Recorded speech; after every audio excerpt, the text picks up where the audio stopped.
दोस्तों, आजकल कुछ तथाकथित लोग नास्तिकों को परिभाषित कर खुद को स्वघोषित आस्तिक तथा जो इनके काल्पनिक कहानियों और षड्यंत्र को विज्ञान के आधार पर प्रमाण तथा प्रश्न करे उसे ये नास्तिक होने का सर्टिफिकेट बांट रहे हैं। बात यही रुक जाती तो ठीक थी, लेकिन रुक कहाँ रही। ये तो सीधे सीधे खुद को देश और विज्ञानविद इंसानों को देश विरोधी होने का स्वघोषित सर्टिफिकेट बांटने लगे हैं। यहाँ पे ध्यान देने वाली एक ही बात है कि ठेकेदारी इन्हीं के हाथ में है। किसको ब्राह्मण शूद्र कहना है, किसको शिया सुन्नी, किसको कैथोलिक प्रोटेस्टेंट, इसका सर्टिफिकेट इन्हीं कुछ ठेकेदारों के हाथ में है। यानी कि चित भी मेरी, पट भी मेरी और सिक्का मेरे बाबूजी का। ऐसे तथाकथित आचार्यों को तथा आस्तिकों को शायद इतना भी नहीं पता कि नास्तिक दर्शन भारत की अमूल्य धरोहर रही है। अगर ये तथाकथित आस्तिक दर्शन पढ़े होते तो पता होता कि आस्तिकता नास्तिकता क्या होती है। खैर, जानकारी के लिए मैं ही इन्हें बता देता हूँ। एक किताब लिखी है डॉक्टर वेद प्रकाश वर्मा जी ने, भारतीय एवं पाश्चात्य अनिश्वरवाद का इतिहास। एक दूसरी भी किताब पढ़ सकते हैं, चारवाक दर्शन बाय सुरेंद्र कुमार शर्मा जी। अरे कुछ नहीं तो महान क्रांतिकारी भगत सिंह का वो लेटर ही पढ़ लेते, मैं नास्तिक क्यों हूँ। आप जितने भी लोग इस वीडियो को देख रहे हैं और आप सभी में भी अगर किसी भी पॉइंट को लेकर ईश्वर, अल्लाह, गॉड रहित दुनिया,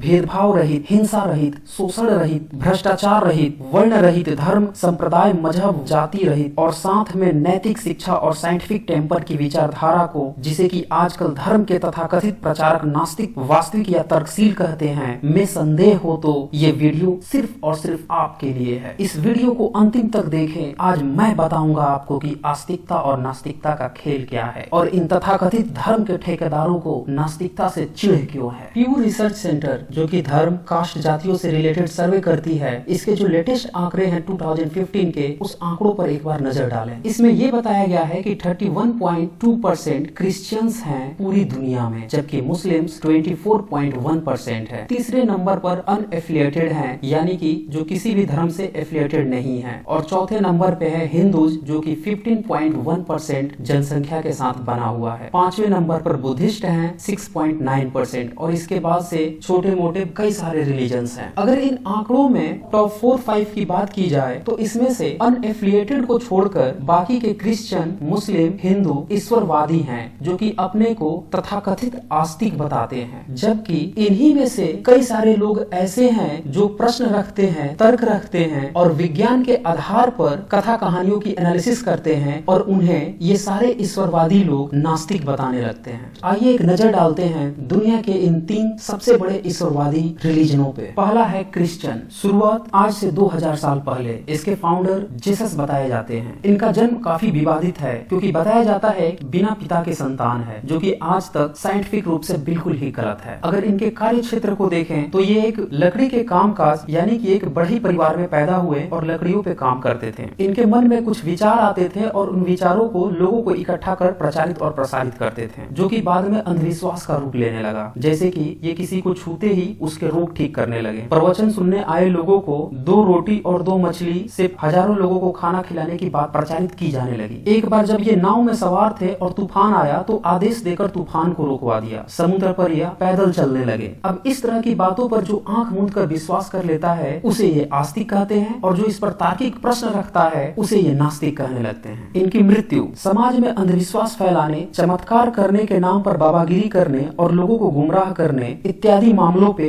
इन्हें सूली चढ़ाने की सजा हुई, और उसके पहले इन्हें बेरहमी से कोड़ों से पीट पीट कर सूली पर चढ़ाया गया। 3 दिन बाद इनके चेलों में से कुछ ने यह प्रचारित किया कि वो जिंदा होकर लौट आए हैं और उन्हें दर्शन भी दिए। अब इस तरह की कपोल कल्पित को जो मान ले वो आस्तिक, और जो प्रश्न करे, इसे सत्यता और विज्ञान के पहलुओं के आधार पर जांच करे, उसे नास्तिक होने का यह सर्टिफिकेट बांटने लगते हैं। अब जरा इसके सोशल इम्पैक्ट पर नजर डालें। चमत्कार पे विश्वास, जो कि बिल्कुल ही अनसाइंटिफिक है। क्योंकि जीसस पे ही चमत्कार करने के आरोप हैं, तो ये रिलीजन वाले भी चमत्कार आंख मूंद के मानने लगते हैं। किसी भी तरह से इन्हें बरगलाया और गुमराह किया जा सकता है चमत्कार के नाम पर, जो कि साइंटिफिकली पूरी तरह से गलत है। चमत्कार नाम की कोई भी चीज नहीं होती। अब जो चमत्कार को मान ले उसे आस्तिक का सर्टिफिकेट, और जो न माने उसको ये नास्तिक का सर्टिफिकेट बांटने लगते हैं। दुनिया का दूसरा सबसे बड़ा रिलीजन मुस्लिम, 24.1% जनसंख्या पूरे वर्ल्ड में। फाउंडर मुहम्मद, जन्म 571 AD और मृत्यु 632 AD। बचपन में ही माता पिता का गुजर जाना, 25 साल की उम्र तक सामान्य जीवन जीना। कार्य क्षेत्र की बात करें, विवाहित लाइफ काफी विवादित। मसलन 25 साल की उम्र में अपने से 15 साल की उम्र की विधवा के साथ शादी करना, बुढ़ापे में यानी कि 57 to 59 ईयर्स की एज में 6 से 9 साल की एक बच्ची से शादी करना और इसी तरह से 11 से 13 शादियां और कुछ बांदियों के साथ रहना। अगर इनके सामाजिक लाइफ की बात करें तो इनने अरब की पुरानी संस्कृति को ट्रेमेंडस चेंज किया। मूर्ति पूजा को हटाकर उसका रूप बदल दिया, यानी कि जिस ईश्वर की पूजा मूर्ति को रखकर होती थी, अब उसकी जगह पे एक काबा रखकर यानी कि सगुण रूप को निर्गुण कर देना। इनकी विचारधारा के अनुसार काल्पनिक अल्लाह के लिए पूरी तरह से डिवोट हो जाना, उससे डर कर और डरा कर रहना, सारे कर्म जो धरती पे बुरे हैं वो मरने के बाद जायज हो जाना। जैसे कि एक जिहादी को मरने के बाद 72 हुरों का ख्वाब दिखाना, जन्नत में लड़कों द्वारा शराब का परोसा जाने का ख्वाब दिखाना, अपनी बात कहने के लिए एक काल्पनिक जिब्राइल का सहारा लेना और यह प्रचारित करना कि जब कभी वो कुछ अलग सी बातें करते हैं वो बात जिब्राइल की बातें होती है और उस जिब्राइल को किसी दूसरे के द्वारा न देखा जाना। इसके अलावे 7वें आसमान पर यात्रा करने का विवरण देना, जबकि यात्रा करने के आने के बाद पृथ्वी को चादर की तरह बिछी हुई बताना, जबकि हम जानते हैं कि आज जितने भी लोग स्पेस में गए हैं उन्होंने ऊपर से पृथ्वी को देखा, वो गोल दिखती है। तो यहाँ पे इनकी बातें पूरी तरह से गलत साबित होती हैं। फिर उसके बाद चांद को हाथ के इशारे से 2 टुकड़े कर देना, जबकि हम जानते हैं कि 6ठी शताब्दी के एक व्यक्ति के लिए यह बिल्कुल ही इम्पॉसिबल सी बात है। वैज्ञानिक कारण बहुत सारे हैं, यहाँ पे मैं सिर्फ आपको झलक दिखा रहा हूँ। लिस्ट काफी लंबी है। अब इन कहानियों को जो आंख मूंद कर विश्वास कर ले उसे ये आस्तिक का सर्टिफिकेट, और जो इस पर प्रश्न पूछ ले वैज्ञानिक ढंग से इसकी जांच करे उसको ये नास्तिक का सर्टिफिकेट बांटते फिरते हैं। अगर इनके मृत्यु की बात करें तो भीड़ में जहर मिले हुए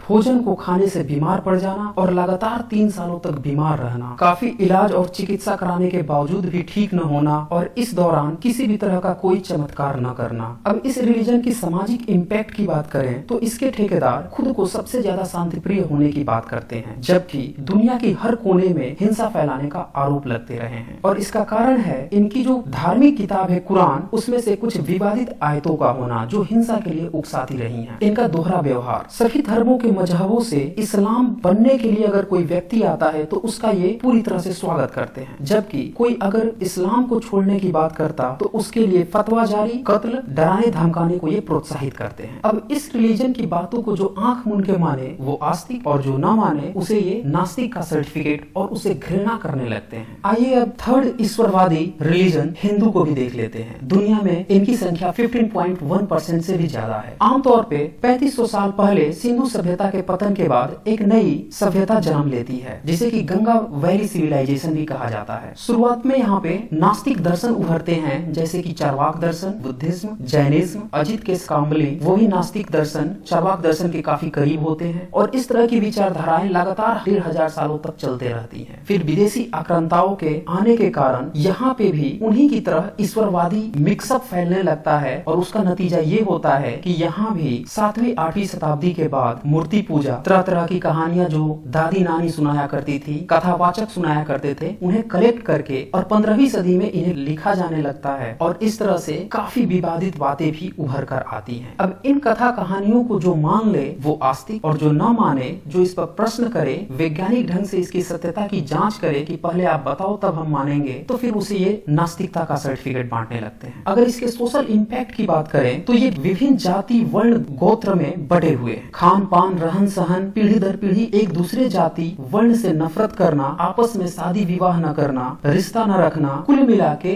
भेदभाव के पुलिंदे को लेकर चलना और उसके पक्ष में अभी भी कुछ इसके ठेकेदार हैं, जबकि काफी जनता इसे इतर हटकर वैज्ञानिक सोच को बढ़ावा दे रही है और उन्हें ये तथाकथित ठेकेदार नास्तिक होने का सर्टिफिकेट बांटने लगे हैं। तो देखा आपने, ये थे दुनिया के 3 सबसे बड़े आस्तिक धर्म और ये सर्टिफिकेट बांटने चले हैं कि कौन है आस्तिक और कौन है नास्तिक। अगर इनकी कथा कहानियों को, कपोल कल्पित विचारधाराओं को आंख मूंद के आप मान लें तो आस्तिक, और इनसे प्रश्न कर लें, वैज्ञानिक ढंग से पूछताछ करें कि आप बताओ तो सही तब हम मानेंगे, तो फिर ये आपको नास्तिक होने का सर्टिफिकेट बांट रहे हैं। ऐसा नहीं है कि इन धर्मों में बुद्धिजीवी लोग नहीं है, इनमें भी कुछ बुद्धिजीवी लोगों ने समय समय पर अपने रिलीजन को रिफॉर्म करने की कोशिश की। जैसे ईसाइयों में प्रोटेस्टेंट आए, काफी विवाद हुई, हिंसा हुई, लेकिन उनमें कुछ सुधार भी हुआ। लेकिन रिलीजन नाम का जो टैग लगा था, जो अंधविश्वास लगा था, वो पूरी तरह से खत्म नहीं हुआ और इसलिए अंधविश्वास उसमें धरा का धरा रह गया। हिंदुस्तान में भी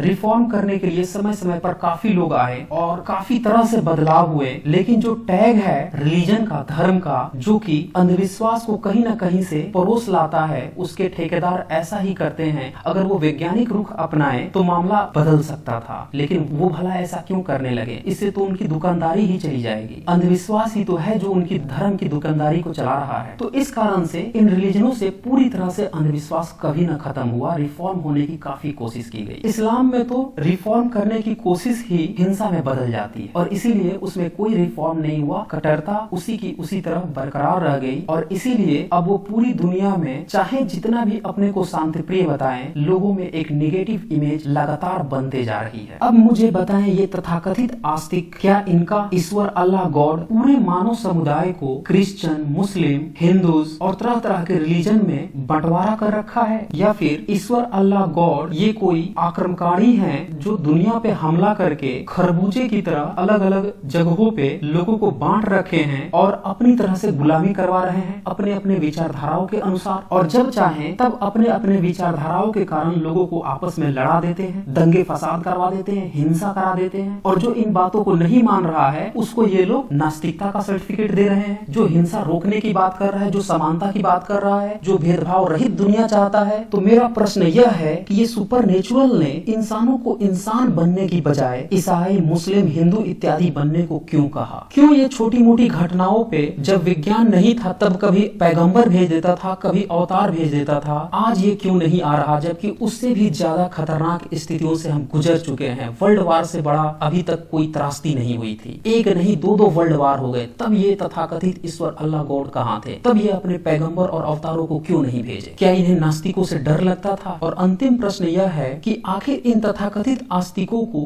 भेदभाव से इतना प्यार क्यों है? क्यों ये शादी विवाह, जाति, वर्ण, कौम, अमीरी गरीबी, खान पान, हलाल झटका के नाम पे, धर्म मजहब के नाम पे इंसान को ही इंसान से मारने और भेदभाव रखने की सलाह देते हैं और ऐसा ही ये करते रहे हैं। अगर ये सब ईश्वर अल्लाह गॉड के विचार हैं और इस कारण से ये आस्तिकों के विचार हैं, तो फिर मैं नास्तिक कहलाना ही पसंद करूंगा। तो दोस्तों, इस वीडियो को ज्यादा से ज्यादा शेयर करें ताकि सभी लोगों को आस्तिकता और नास्तिकता के इस खेल का पता चल सके कि कैसे भेदभाव को बनाए रखने के लिए आस्तिकता को हथियार बनाया गया है। तो आज बस इतना ही।